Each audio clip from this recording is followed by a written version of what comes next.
conhecido como Paixão de Cristo ou Semana Santa. Aí tem aqui algumas especificações, algumas referências também.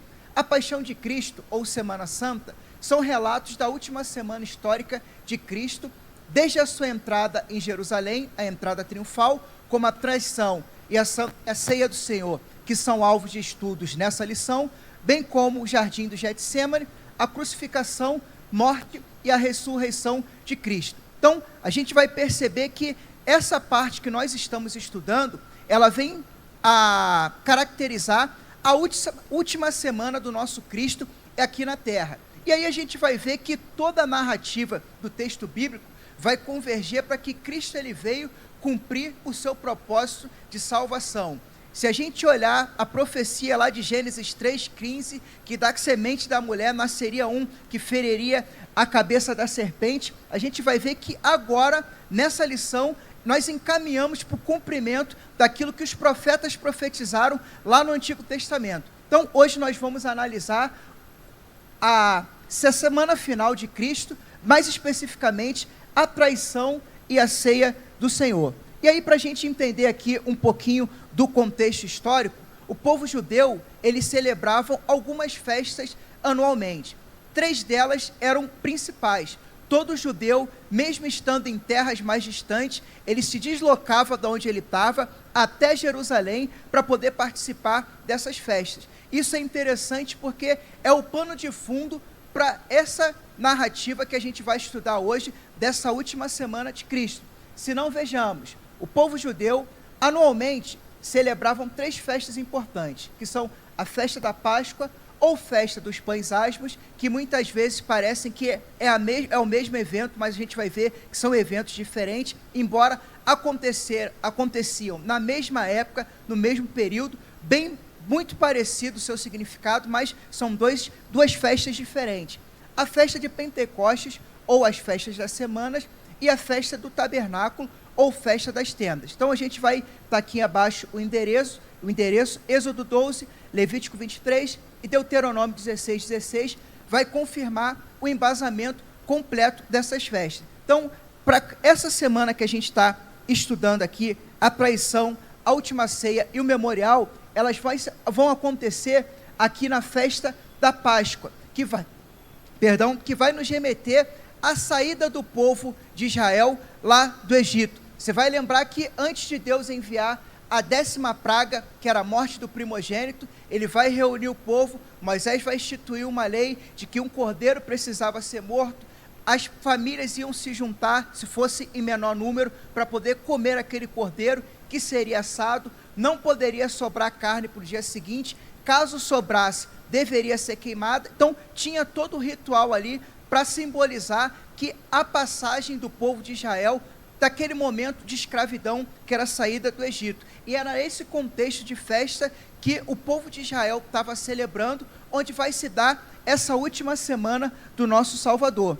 E aí a gente tem aqui que o intuito das festas judaicas no Antigo Testamento era conhecer os benefícios concedidos por Deus como grande provedor do seu povo, além de lembrar o grande favor dos atos que ele mesmo realizou em prol da libertação do seu povo. Ou seja, o povo ele estava sempre se reunindo para poder lembrar que Deus ele havia tirado o povo de Israel com o braço forte do Egito.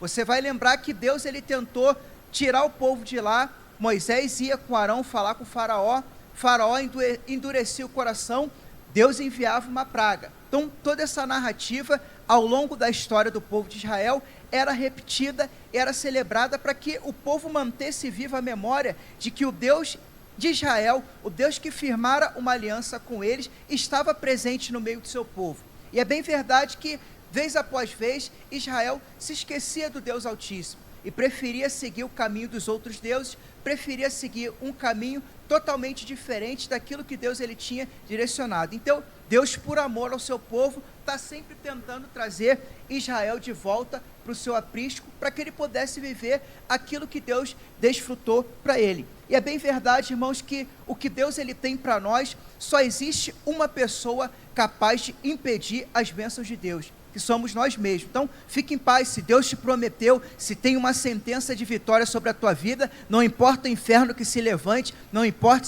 circunstâncias, vai acontecer porque você está debaixo de uma palavra, amém?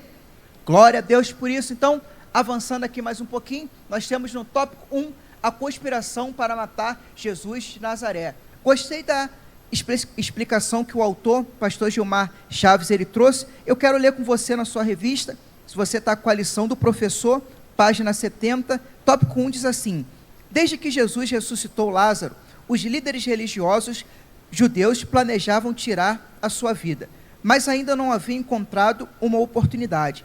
Os principais sacerdotes e capitães do templo para empregá-lo. Devido a essa deslealdade, os líderes puderam finalmente capturar o Nazareno. Então a gente vai ver que a vida pública de Jesus, após iniciar o seu ministério terreno, confirmava a implantação do reino de Deus, ao passo que essas ações de Jesus despertavam nos religiosos da época inveja, reprovação e total descrédito com a sua mensagem. Nós vamos ver que a finalidade do nosso Salvador estar entre nós era implantar o seu reino, apontando para que eu e você pudéssemos ter restaurado a comunhão que perdemos lá no Éden, já que o sacrifício levítico não foi capaz de proporcionar a expiação completa pelos nossos pecados, já que os profetas que vieram após ali os períodos das dispensações não foram de uma forma completa. Cristo então ele vem até nós para que nós pudéssemos retornar ao nosso caminho, ao nosso lar celestial, que é os céus. Então a gente vai ver que para que Cristo andasse no nosso meio, pregasse o reino de Deus, nós vamos ver à luz da palavra que ele sofreu rejeição, que a sua mensagem muitas vezes não foi aceita, porque o que Cristo queria implantar ia de encontro e batia justamente de frente com o sistema religioso de Israel que era implantado naquela época. Então, se Cristo vinha para implantar o reino de Deus, toda vez que ele queria comunicar as verdades do Pai, ele encontrava algum tipo de resistência. Então a gente vai ver que esse é o contexto que o sistema religioso tinha para poder de alguma forma tramar para tirar a vida do nosso Salvador. E é importante a gente salientar, irmãos, porque já estudamos em algumas lições que Deus ele tinha uma característica de ser 100% homem como 100% Deus. Então a gente percebe que seria possível os religiosos daquela época encontrar alguma falha ou algum pecado no nosso Salvador?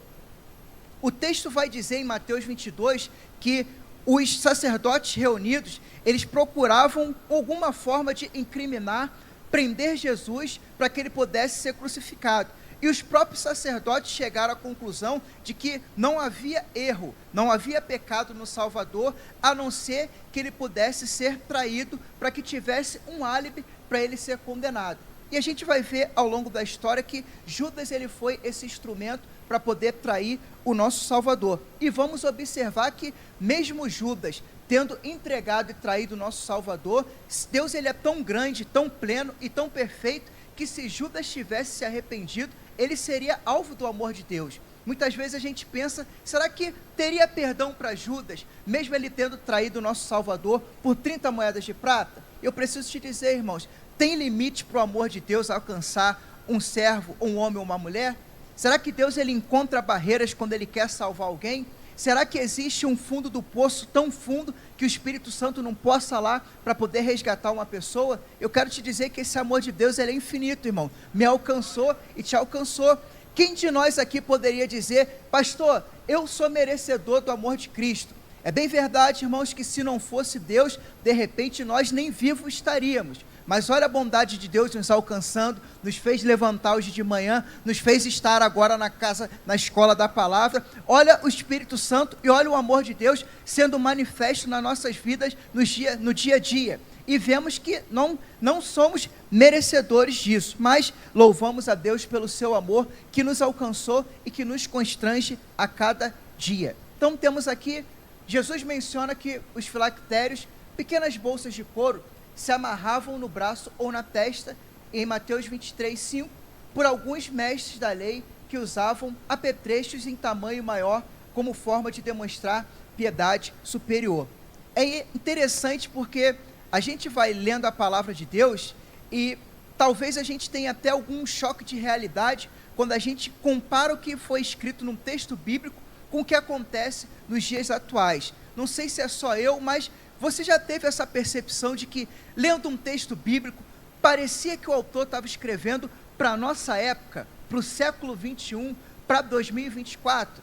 Eu gosto de uma frase do pastor Billy Graham que diz que a palavra de Deus, a Bíblia, ela é mais atual do que o jornal de amanhã.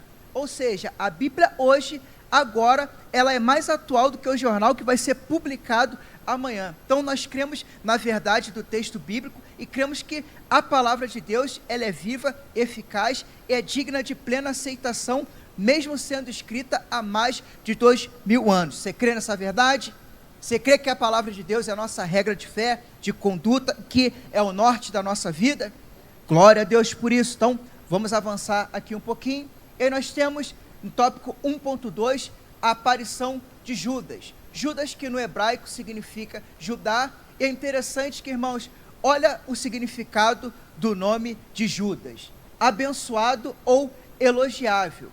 Iscariote, aqui os teólogos eles não têm uma definição correta, mas tem duas vertentes que são bem aceitas no mundo acadêmico. Então, a título de informação, ou Iscariote poderia ser um pequeno conjunto de aldeias chamado Quiriote, na região da Galileia, e vale ressaltar que Judas era o único discípulo que foi escolhido por Deus que não era da região da Judéia. Então, Judas, se essa teoria for confirmada, Quiriote ou Quiriote era uma região da Galileia um pouco mais afastado de Jerusalém. Ou a segunda corrente acredita que Quiriote ou Iscariote poderia ser o sobrenome do seu pai. Mas é bem verdade que a gente olha para a vida de Judas. Judas ele é marcado por alguém que fez algo que manchou a sua imagem. Preparando essa aula, eu lembrei, pastor Tuninho, de eu não sei se é comum nos dias de hoje, mas era muito comum aqui na minha época quando criança. Não lembro a data, mas eu lembro que num dia no ano tinha um momento de se malhar o Judas. Fazia-se um boneco de pano, pendurava no poste e ali todo mundo era marretada, pedrada, ou se alguém de repente pratica algum ato de traição, como é que é? Pô, você é um Judas, você é um traidor. Então, Judas eu acredito que seria um nome que quem vai ser pai por esses dias não colocaria no seu filho. Mas, olha o significado, abençoado ou elogiável. Então a gente vai ver que Judas, ele foi alguém que desde o início do seu ministério já tinha uma procedência duvidosa. E olha mais uma vez o amor de Deus sendo manifesto e não fazendo acepção de pessoas. Cristo, na sua onisciência, já sabia que Judas o trairia. Mesmo assim, a cada ensinamento, a cada caminhada, dava uma oportunidade para que Judas pudesse se arrepender. Assim como Deus ele nos dá uma oportunidade de mudança a cada dia. Por isso, irmão, eu preciso te dizer que a cada dia caminhando com Cristo, é um dia que a gente pode melhorar alguma coisa. É um dia que a gente pode rever conceitos, é um dia que a gente pode amadurecer em alguma área, e o nosso Cristo ele está sempre nos dando uma oportunidade. Então a gente vai ver que Judas, por andar com Jesus, viu o ministério do mestre, caminhou com o mestre, muitas vezes reclinou a cabeça no mesmo lugar que o mestre, mas preferiu ter um desfecho totalmente diferente daquilo que o mestre ensinava. É possível que Judas Iscariote tenha sido uma pessoa que viveu em Jesus uma possibilidade de ver o povo liberto do jugo de Roma, através de uma revolução armada e liderada por Jesus. Isso aqui também é interessante porque muitos judeus naquela época, vale ressaltar que nesse contexto era o Império Romano que dominava aquela região de Jerusalém. E era um período de muitas revoltas, muitas batalhas. Antes do texto bíblico nós tivemos a revolta dos Macabeus, que lograram êxito por algum tempo. Depois veio o Império Romano e devastou aquele Império dos Macabeus, que por mais que fosse pequeno, mesmo na sua revolução, logrou êxito. Então o Império Romano ele vem, se estabelece naquela região. Então era um período de muitas batalhas. Então muitos judeus pensavam que o Messias viria para livrar o povo judeu do jugo de Roma. E alguns estudiosos entendem que esse era o pensamento que Judas tinha. Se você olhar o texto bíblico, Judas é o único discípulo que não é convidado por Jesus. Judas, ele simplesmente se apresenta para o ministério, Jesus o recebe e ele passa a caminhar com Cristo. Você vai ver que Jesus, passando pela coletoria, chama Mateus, ele passando por um lugar na Judéia, vê lá Tiago, vê lá João, vê lá André, vai recrutando seus discípulos. Então Judas, ele é o único que se apresenta e Jesus o recebe para estar ali naquele colegiado dos 12. Então, de repente, Judas foi alguém que viu em Jesus uma possibilidade de o povo de Israel ter ali, ser liberto do jugo de Roma. Então, é interessante a gente observar, irmãos, que se eu me aproximo de Jesus com a motivação errada, a frustração, ela é eminente. Mas eu louvo a Deus porque aqui em Vila dos Teles tem um povo que se aproxima de Jesus porque Ele é bom, porque Ele é maravilhoso, porque Ele nos deu a vida eterna e nos dá a certeza de que vamos morar com Ele no céu. Amém? Então vamos avançar aqui um pouquinho. Tópico 1.3 vai falar sobre o plano de Deus. Os planos de Deus, eles jamais serão frustrados ou impedidos. Você é bom de Bíblia? Abra a palavra de Cristo lá na primeira carta do apóstolo Pedro, no capítulo 1. Faremos leitura desse texto abençoado. Carta do apóstolo Pedro, capítulo 1.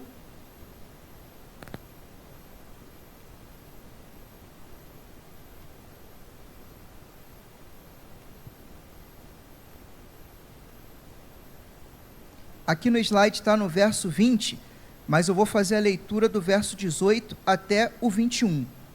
Os irmãos acharam? Diz assim o texto bíblico: porquanto estáis cientes de que não foi mediante valores perecíveis como prata e ouro que foste resgatado do vosso modo de vida vazio e sem sentido, legado por vossos antepassados, mas fostes resgatados pelo precioso sangue de Cristo, como de um cordeiro sem mácula ou defeito algum, conhecido de fato antes da criação do mundo, porém revelado nesses últimos tempos em vosso favor. Versículo 21. Por intermédio dele, credes em Deus, que o ressuscitou dentre os mortos e o glorificou, de modo que a vossa fé e a vossa esperança estão firmadas em Deus. Por que isso é importante a gente salientar?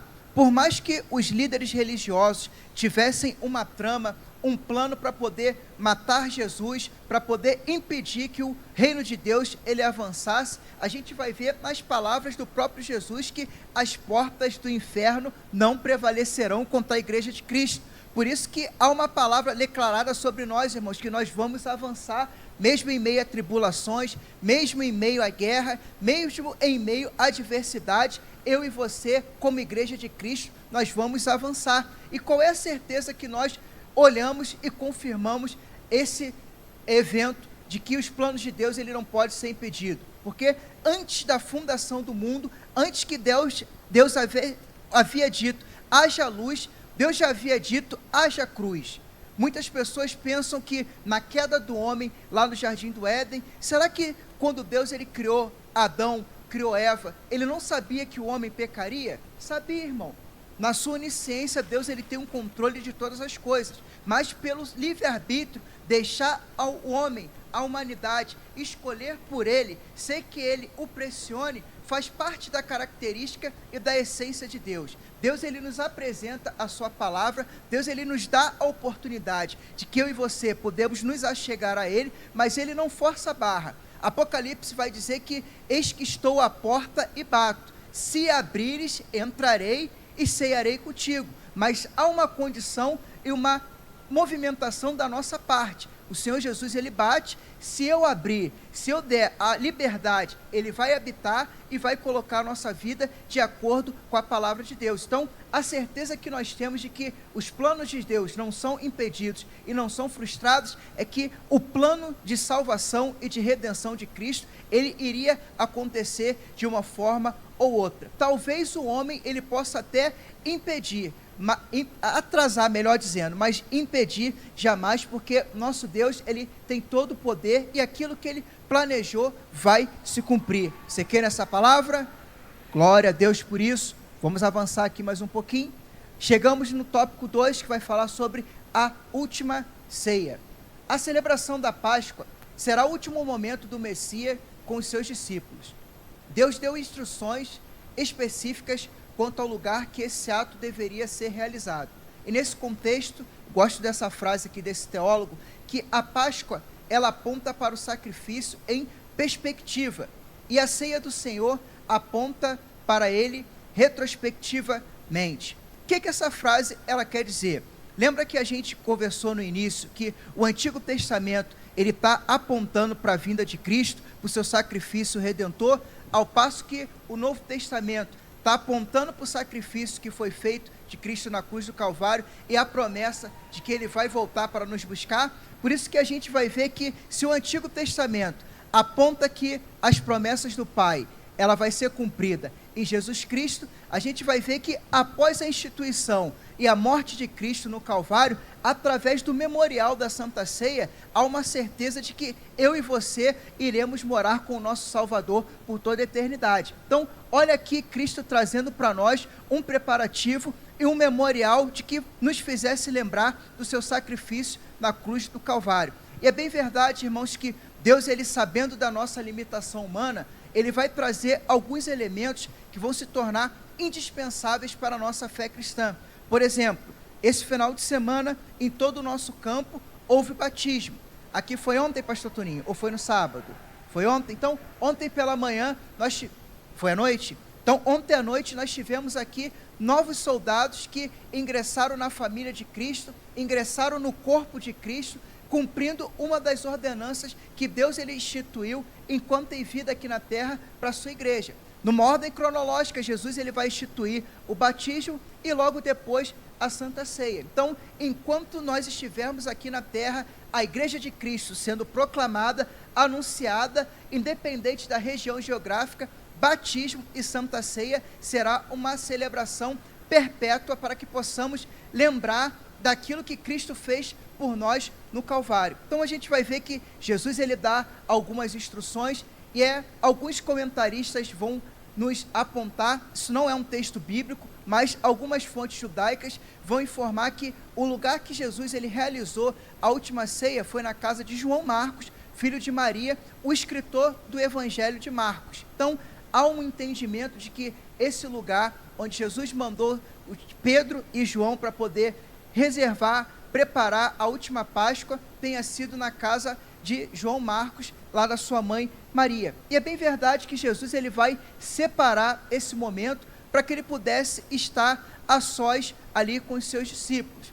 Se a gente entender que Judas, o traidor, ele tinha motivos sombrios para poder estar com Cristo, talvez fica mais fácil a gente compreender por que Cristo ele vai trazer um caráter mais reservado para essa última Santa Ceia. Então ali Jesus ele vai ministrar alguns ensinamentos, ele vai trazer ali a apresentação da nova aliança, ele vai indicar para os seus discípulos que a hora da sua morte é chegada. E é bem verdade que mesmo os discípulos não compreendendo a grandeza e o que aquilo significava, Jesus ele já estava apontando e tentando tranquilizar os discípulos, porque se na sexta-feira ele seria morto no Calvário, no domingo de manhã ele ressuscitaria, voltaria, seria, antes de ser assunto aos céus, apareceria, vai ser alvo das próximas aulas, testemunharia,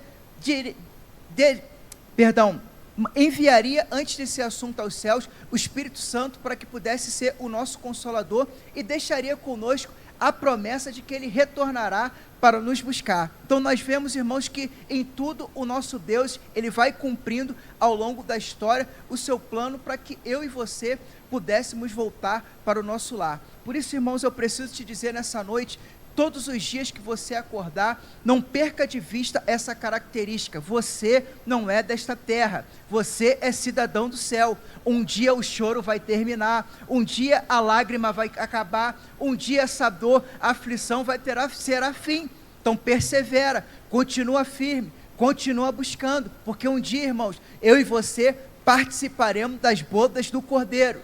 Por enquanto nós participamos uma vez por mês ao domingo, uma vez por mês aqui às segundas, mas em breve estaremos na igreja de Cristo, lá com ele nas bodas do Cordeiro. Mas é necessário que a gente possa perseverar. Então Jesus, nesse último momento, vai dar ali algumas instruções para os seus discípulos, e é nesse momento que Jesus ele vai revelar e vai identificar o traidor. Então, durante a Santa Ceia, o Senhor Jesus informa que um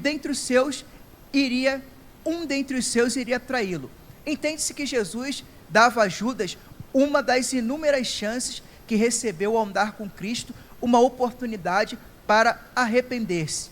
Judas poderia ter cancelado seu plano, porém decidiu ficar com as 30 moedas de prata. É interessante porque todas as vezes que os discípulos vão caminhando com Jesus, eles vão aprendendo algumas lições que vão transformando o seu caráter.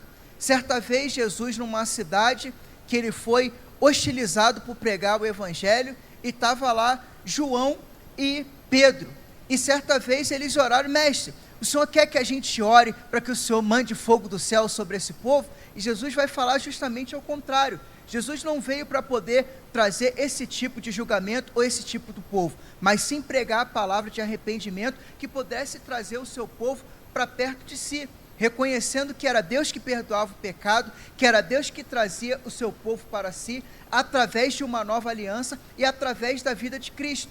Então você vai ver que os discípulos, a cada caminhada com o mestre, era uma oportunidade para que eles pudessem ter o seu caráter transformado, ter a sua vida modificada, e Judas era um dos 12 que durante os 3 anos de ministério de Cristo estava lá, estava presente na multiplicação de pães e peixes, estava presente quando Cristo ressuscitou Lázaro, estava presente quando Cristo curava o cego Bartimeu, e diversos milagres que Deus realizou na sua palavra. E João vai dizer que se fosse registrado ou contado todos os milagres, não haveria papel em todo o mundo para poder comprovar o que Cristo fez no seu ministério terreno. E olha Judas lá ao lado de Jesus, vendo que o mestre vinha para implantar o seu reino, e mesmo assim não tinha se convertido de forma genuína. Preciso dar uma pausa aqui nessa aula para te dizer, irmãos, que se a gente estiver na igreja, tiver com rótulo de cristão,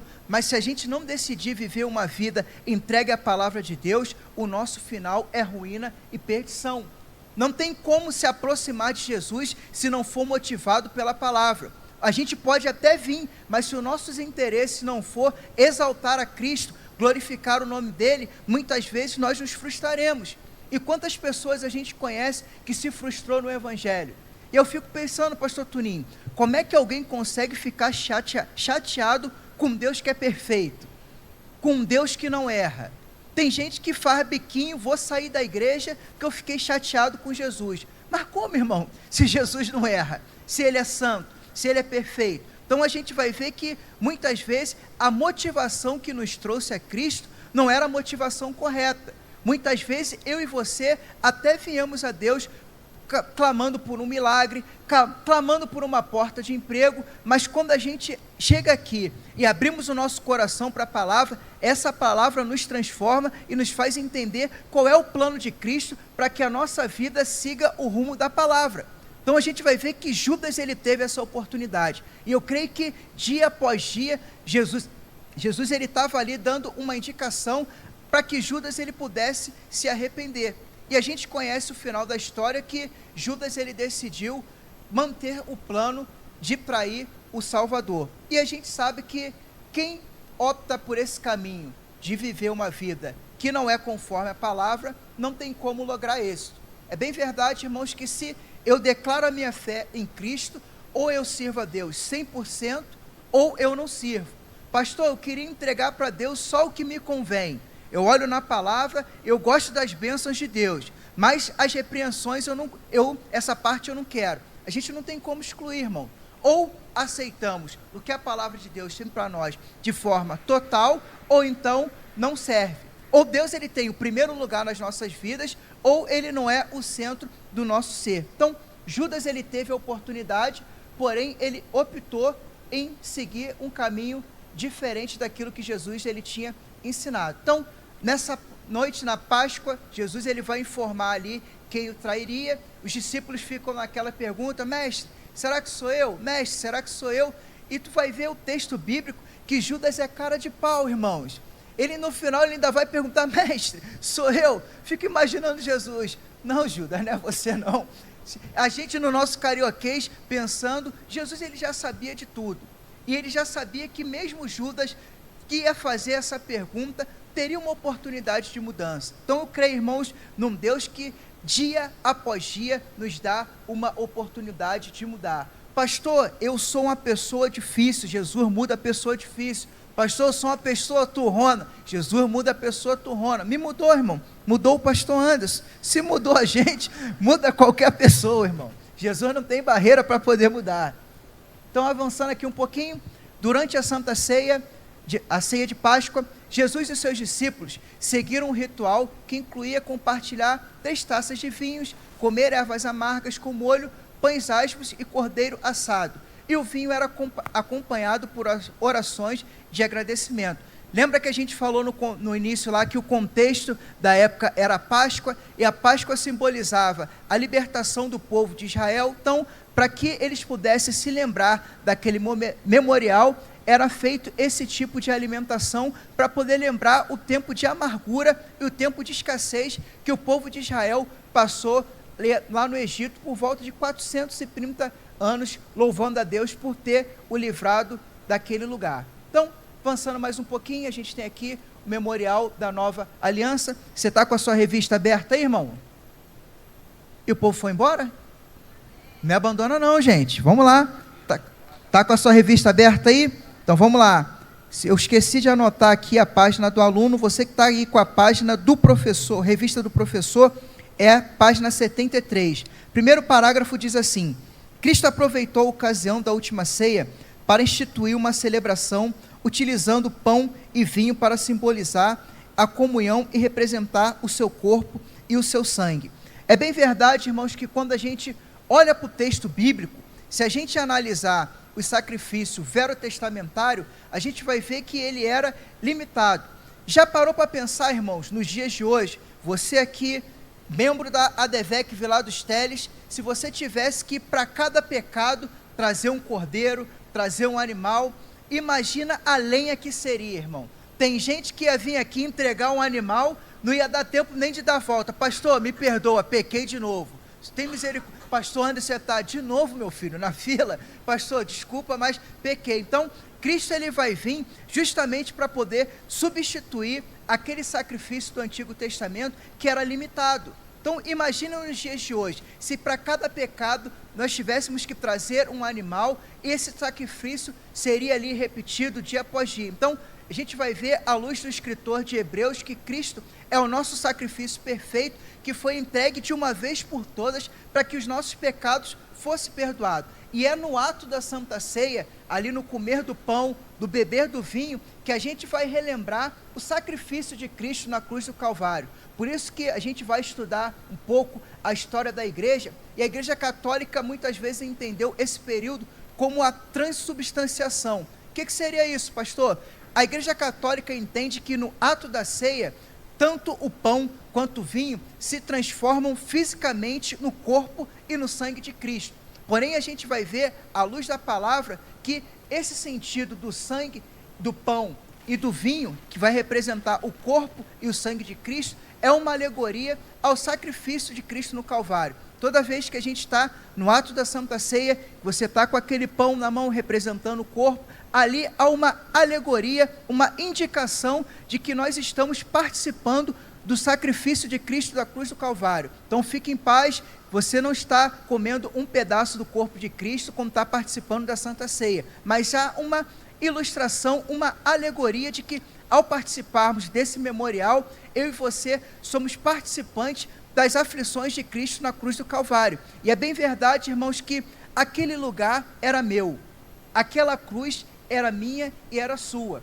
E olha Cristo substituindo de uma vez por todas o meu e o seu lugar, pagando um alto preço para que eu e você pudéssemos ter livre acesso ao Pai, pudéssemos ter a nossa vida perdoada, a nossa dívida cancelada, e agora que entramos na presença do Pai, o sacrifício de Cristo nos torna justificados diante de Deus. É bem verdade, irmãos, que quando a gente analisa as Escrituras, nós estamos diante de um Deus que é santo. diante de um Deus que não tolera pecado. E só há uma forma de eu e você permanecermos diante de Deus, é se estivermos justificados em Cristo Jesus. E eu estou olhando para um povo que foi lavado pelo sangue do Cordeiro, foi edificado por Cristo e que um dia vai morar no céu quando Ele voltar para nos buscar. Amém? Por isso que o nosso pastor Silas sempre nos ensina a importância, e eu creio que aqui o pastor Anderson e os pastores, irmãos, participe da Santa Ceia, esteja em comunhão com o corpo de Cristo. É privilégio para os santos participar desse memorial, participar da mesa do Senhor. E quantas pessoas não valorizam esse momento? É nesse ato da Santa Ceia que nós lembramos do sacrifício de Cristo na cruz do Calvário. E repito, irmão, aquele lugar era meu, aquele lugar era seu, mas foi pago um alto preço para que nós pudéssemos desfrutar das promessas de Deus. Você tem promessa de Deus, irmãos? Você crê que ela vai se cumprir? Enquanto Cristo não voltar, nós vamos viver as promessas de Deus. E deixa eu declarar algo para a sua vida. 2024 não acabou, irmãos. Tem bênçãos de Deus que você vai viver ainda nesse ano. Tem bênçãos de Deus que você vai viver agora na primeira semana de dezembro. Tem bênçãos de Deus, irmãos, que até o dia 31, no culto da virada, você vai procurar o pastor Anderson. Pastor, aquela bênção que eu falei para o senhor, Deus enviou, Ele chegou à provisão e eu quero testemunhar aqui, porque Deus cumpre promessas. Tudo isso é benefício, irmão, da cruz do Calvário, que me libertou, que te libertou, e eu creio, vai libertar toda a nossa família. De repente você está aqui, pastor, como eu queria que meu esposo também estivesse aqui, pastor, como eu queria que meus filhos também estivessem aqui. Fique em paz, irmão, você vai entrar no céu com a sua família, o sacrifício de Cristo vai alcançar a sua casa. Então reforço a importância, participe desse memorial, incentive o irmão que você está sentindo falta a estar na casa de Deus. Se ele é batizado, não tem nenhum impedimento, é segurança e privilégio para nós que somos salvos participar da mesa do Senhor. Vamos avançar aqui um pouquinho. Tópico 3.2 vai falar sobre o propósito da Santa Ceia. Quando participamos da mesa do Senhor, lembramos que fomos resgatados pelo seu precioso sangue. Lembramos que fomos perdoados, a dívida foi paga e reafirmamos com plena convicção de que o Rei dos Reis e Senhor dos Senhores voltará para buscar a sua igreja. Esse é o que nós declaramos, irmãos. É o propósito de todas as vezes que nos ajuntamos para poder participar da mesa do Senhor, é anunciar que Ele voltará para nos buscar. Não sei se você é muito experimentado na caminhada, de repente nasceu em lar evangélico. Eu não tive esse privilégio que o meu primo teve. Hoje eu estava até pensando aqui, acho que a primeira vez que eu entrei numa igreja foi na Igreja Batista do Grotão. Lembro-me que quando éramos criança, a gente gostava de ir para a igreja, lá tinham acho que 3 ou 4 andares, a nossa alegria era ficar correndo pela igreja, subia escada, descia escada, corria, ia lá no terraço para ver se tinha pipa. Era uma alegria que a gente não queria saber nada de Jesus, irmão. A gente queria ir para a igreja para poder correr pelos corredores, brincar, e eu lembro que tinha um lanche arrumado, então era pipa, correr e lanche, a gente queria ir para a igreja. Então meus pais não me ensinaram a fé cristã, mas o meu primo teve o privilégio de nascer no evangelho. Então, a gente vai vendo, irmãos, que Deus ele vai criando um cenário, e foi a primeira vez que a mensagem do Evangelho chegou ao meu coração. Eu era uma criança, nunca passou pela minha cabeça ser um cristão, bem, muito menos um pastor. Mas olha onde Deus ele me colocou na sua infinita graça e bondade. Eu quero te dizer, irmãos, que Deus ele faz coisas extraordinárias com pessoas comuns como é eu e você.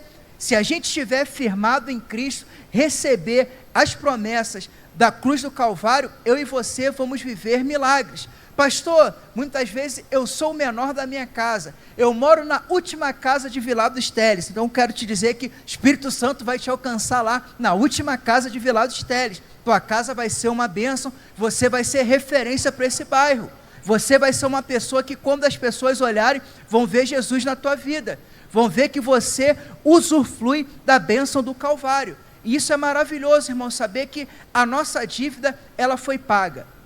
Por mais que eu e você, se nós juntássemos toda a soma de dinheiro que esse mundo pode produzir, se nós juntássemos todos os bilionários ou trilionários que o mundo que há no mundo, mesmo assim não seria capaz de pagar a dívida que nós temos para com Deus. E Cristo se entregou voluntariamente na cruz do Calvário. Irmãos, foi para mim, foi para você, para que nós pudéssemos viver uma vida transformada pelo poder do Evangelho. Tenha isso em mente, irmãos. Você foi comprado com o sangue precioso de Cristo. Você foi comprado com algo que é incorruptível. Dinheiro algum neste mundo pode pagar a salvação que Deus nos deu de graça. E é interessante que Deus ele não força a barra para que nós venhamos a entregar a nossa vida a Ele. Diariamente Ele está se revelando à humanidade, tentando trazer o povo para si. E é bem verdade que muitos têm rejeitado a palavra de salvação. E a gente sabe que, no final das contas, irmãos, todos nós iremos nos apresentar diante do trono branco de Deus, onde Ele vai julgar as nossas obras, a intenção do coração. Mas eu louvo a Deus porque quando Ele olhar para Devec e Vila dos Teles, está lá um povo que foi lavado pelo sangue do Cordeiro, as vestes estão brancas e estão aptos para participar das bodas do Cordeiro. Amém? Você pode dar um glória a Deus por isso?